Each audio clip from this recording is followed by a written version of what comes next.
Ngayong adlaw mga kapatid, real talk ta.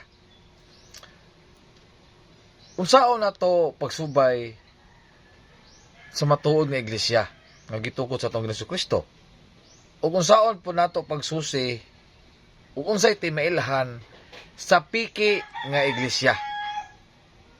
Ang timailhan mga kaigsuonan sa piki nga iglesia o church kadtong nakabase sa Security and Exchange Commission. Kay kana dili gid si Kristo ang nagtukod, kay aduna na sila founder. Ug atong timailhan daghan kina sila karon nga nagdadala sa pulong sa atong Ginoo sa Belang Kasulatan ug nagsangyaw-sangyaw apan wala kana sila sugua. Kay ang atong Ginoo aduna na siya gipadala nga magwawali kadtong nahisakop sa iglesia nga gitukod niya. O kinsa man kini nga mao ang simbahang Katoliko. Kaya simbahang Katoliko wala nakarehistro sa SEC.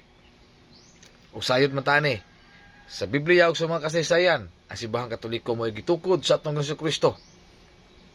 Ug ang timailhan kung sa piki nga iglesia kadtong nakarehistro sa Security and Exchange Commission. Kaya atong subayon, dili na church, usa lamang kana ka korporasyon.